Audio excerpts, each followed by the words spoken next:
Bonjour Yaoundé, bonjour le plateau, bonjour à tous les panélistes. 50 ans d'expérience africaine, 17 ans d'expérience camerounaise, Fernand Vincent se présente comme l'enfant du Cameroun et voudrait partager son expérience en matière de développement en Afrique. L'auteur du livre Histoire de vie est avec nous ce matin. Bonjour Fernand. Bonjour monsieur. Bienvenue au Cameroun. Merci.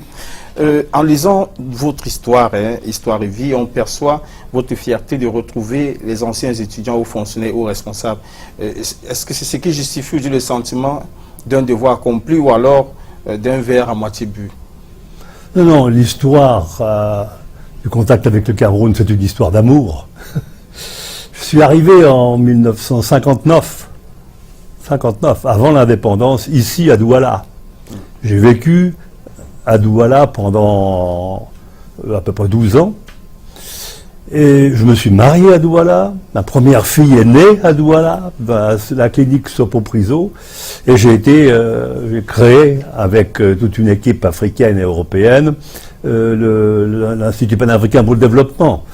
Donc, et plus de 10 000 personnes, camerounais ou autres d'Afrique francophone, ont été formées par l'Institut.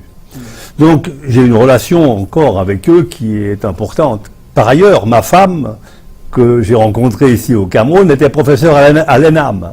Et c'est elle qui formait les étudiants anglophones en français et les francophones en anglais, de façon à ce que l'unité puisse être faite et que la formation donnée, soit en anglais, soit en français, soit comprise de tout le monde. Donc, c'est une histoire d'amour parce que le Cameroun, c'est ma deuxième patrie. C'est un engagement au service d'un changement du monde. Le problème n'est pas uniquement le Cameroun.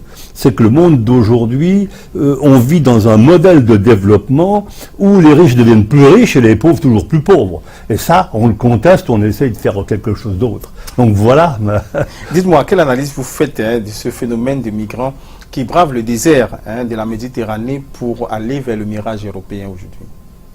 Extrêmement difficile à répondre. Extrêmement difficile parce que, à la fois, on comprend pourquoi ils partent en Europe. 50% d'entre eux, je l'ai vu au Maroc, n'est-ce pas, sont déjà formés et cherchent un emploi. La solution, c'est pas l'Europe. Vous avez vu la position actuelle des gouvernements européens, en particulier des pays de l'Est. Elle est anti-migration. On refuse les gens. L'Italie vient de renvoyer les bateaux. Donc, il n'y a pas d'issue possible, sinon qu'en Allemagne ou même dans mon propre pays, la Suisse, on va prendre les meilleurs des migrants, les mieux formés, les mieux expérimentés, de façon à compléter un manque de formation locale. Le reste, on n'en veut pas, on les renvoie. Donc, le problème que vous posez, c'est de savoir comment les économies locales vont être capables de former d'une part, mais de donner un emploi. Or, l'emploi n'est pas dans le secteur moderne.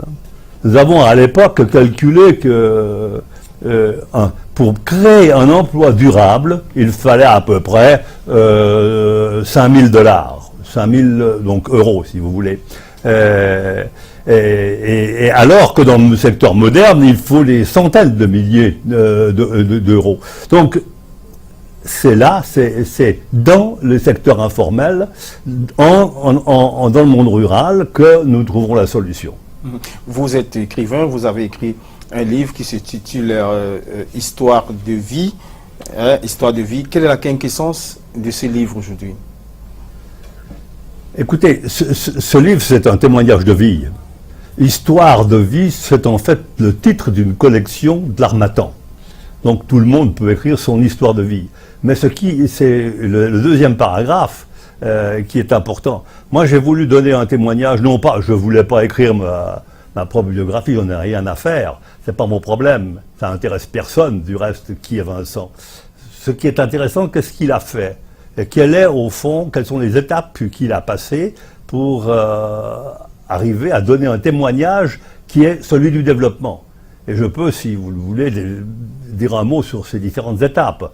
Hein. D'abord, j'ai été en contact avec le terrain, et je continue à l'être. Je reviens il y a 1 heure de Molong avec un groupe de 3000 femmes qui ont une réponse au développement. Donc voilà. Mais vous êtes promoteur de plusieurs organisations de développement, par l'exemple de l'IPD, qui est ici au Cameroun. À travers Histoire de vie, qu'est-ce que vous voulez apporter exactement? L'expérience qui est la mienne, parce qu'elle démontre ce que d'autres jeunes africains qui m'ont demandé d'écrire ce livre vont devoir suivre. C'est-à-dire le processus de connaître le terrain, former les gens, des cadres moyens, puis des cadres supérieurs, ensuite mettre les gens en réseau, car le développement ne se fera que si on est capable d'identifier des gens qui se sont mis en mouvement et qu'on accompagne. Mais la formation et l'argent de l'extérieur ne développent pas. C'est simplement un accompagnement de ces gens. Et en fin de compte, et après, alors il se pose des problèmes de financement. On vient de voir ces femmes à Melon, elles ont un problème de financement.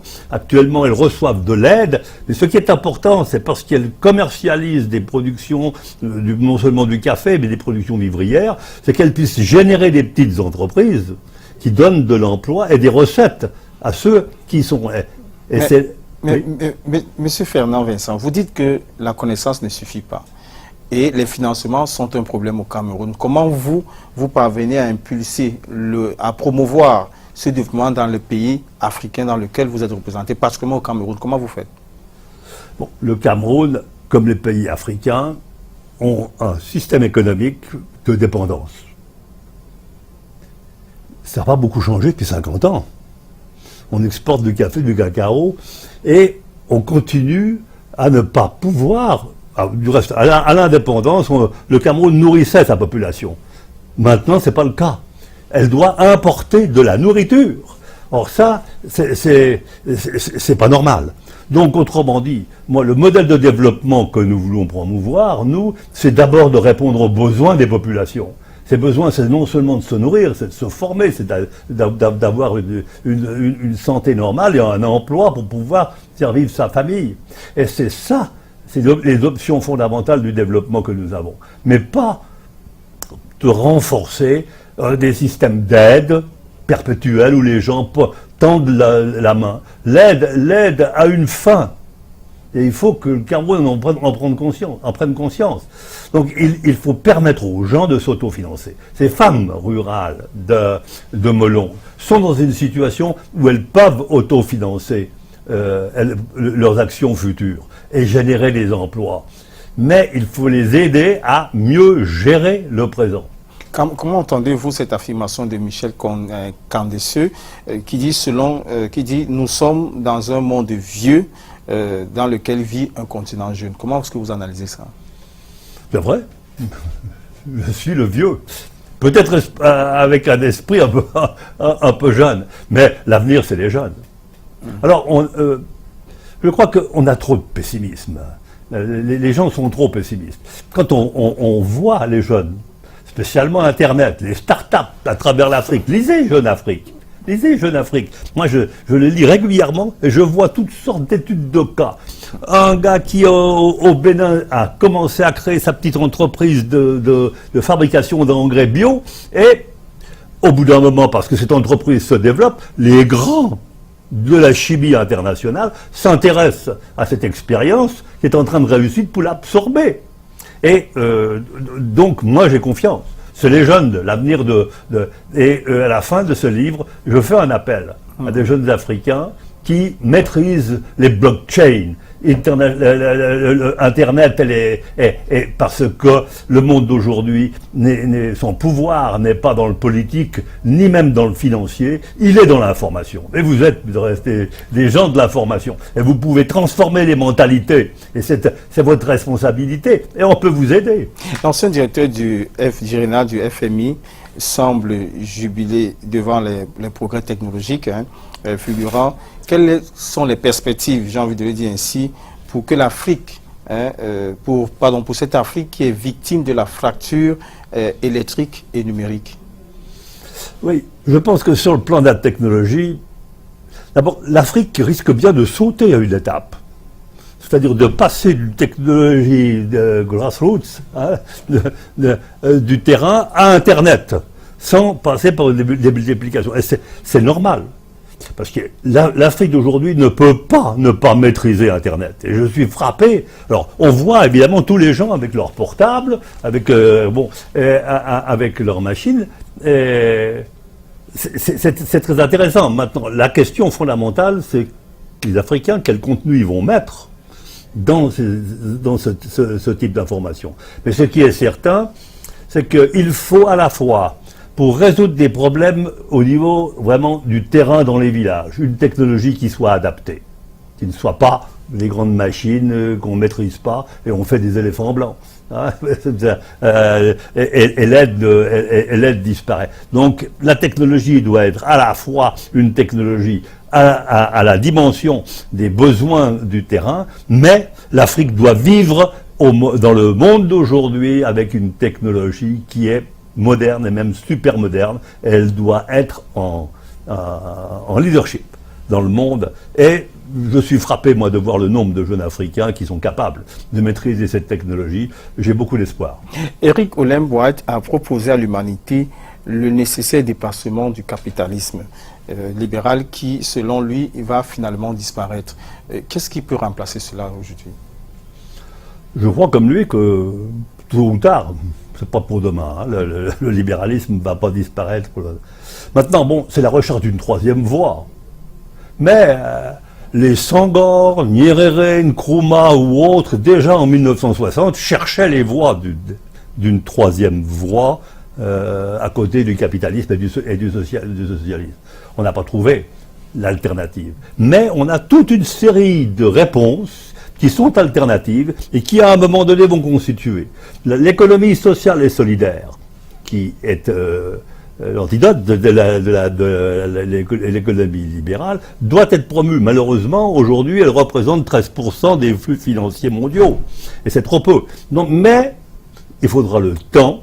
Mais ce que nous faisons maintenant à travers l'Institut panafricain, c'est précisément d'essayer de former les cadres de ce modèle alternatif de développement qui va réellement répondre aux besoins des populations, parce que c'est ça le développement, ce n'est pas ni les finances, ni un pouvoir, ni même une élite qui s'approprie la richesse des pays. C'est réellement les hommes et les femmes d'Afrique capables de s'organiser, de devenir de plus en plus influents dans le monde.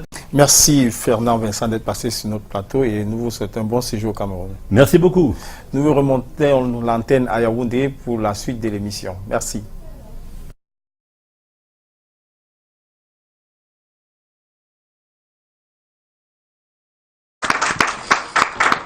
Merci à toi.